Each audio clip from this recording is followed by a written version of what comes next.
Hello, beloved. So this is the Bible study for April the 23rd, I do believe. Okay. So the first book we're going to be in is Revelation chapter 14. Revelation chapter 14 are honoring the sealed and set apart witnesses on the earth that's at this point and beyond until God picks up his church, the 144,000 from the Jewish tribes of Israel. And it's set in there so that people in the world can know that God did not abandon his people and pick other people ahead of his chosen. We were grafted into them. But he's honoring the tribes of Israel. And these are the 144,000. They had no blemishes. They never slept with any women. And they also were virgins. And they were essentially the first fruits from the tribes. They were the dedicated ones that witnessed on earth, and they are honored in Revelation chapter 14, along with showing you different other things that's going to happen, like the judgment. And there's three judgments that are coming. Three angelic proclamations. One about the fall of Babylon, which is symbolic. It is not a literal place, even though it could be a literal place, but it's a theology, a philosophy, religious thoughts, all rolled up into worldly thoughts that don't line up with God at all. And it's about another calling for reverence towards God, and a third warning about worshiping the beast. It ends with a call to be patient and endure to the faithful. And it also talks about the Jewish 144,000. That is the concentration of honoring them for being witnesses in the earth for Christ.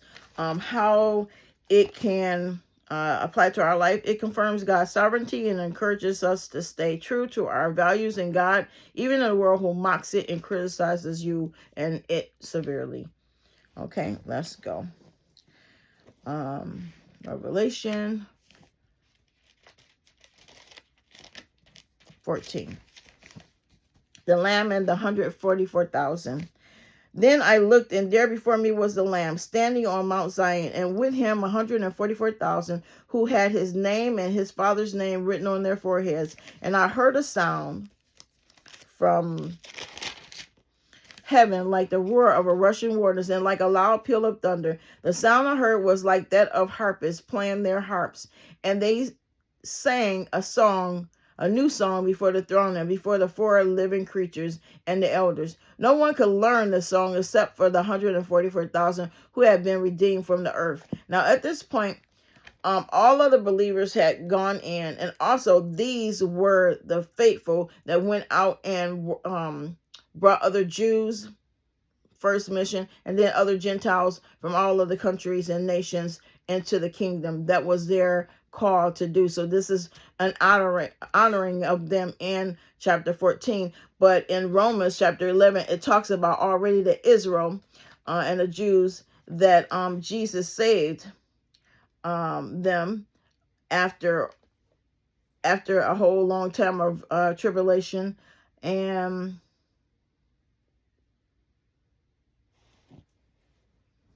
so it talks about the Jews in Romans 11, and Jesus says that it is not the only ones that are saved, this 141,000, but he saves a whole lot. But these are the select first fruits among the Jews and tribes of Israel.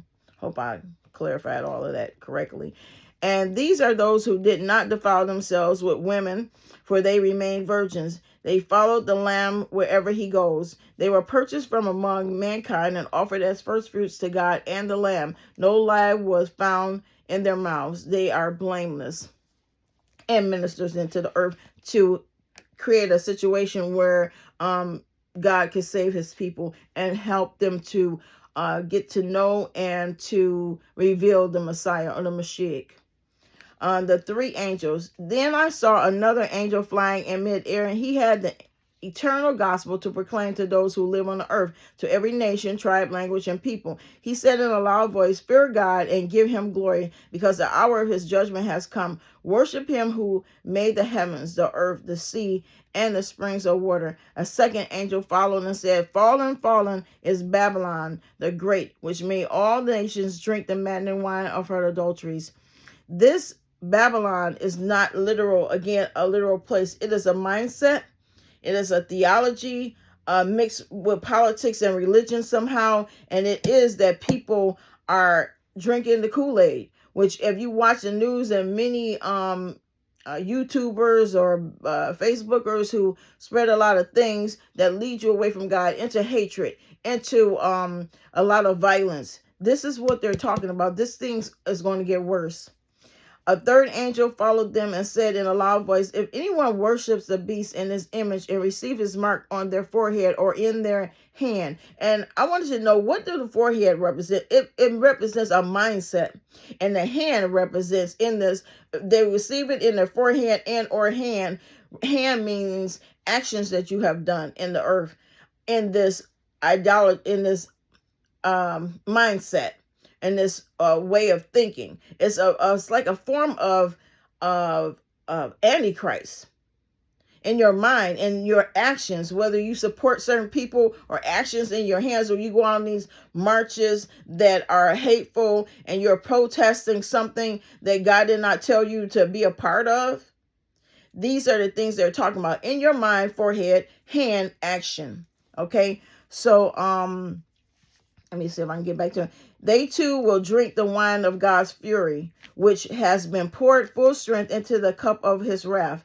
They will be tormented with burning sulfur in the presence of the holy angels and of the Lamb, and the smoke of their torment will rise forever and ever. There will be no rest day or night for those who worship the beast and his images, or for anyone who receives the mark of his name. This calls for patient endurance on the part of the people of God who kept his commandments and remained faithful to Yeshua Jesus.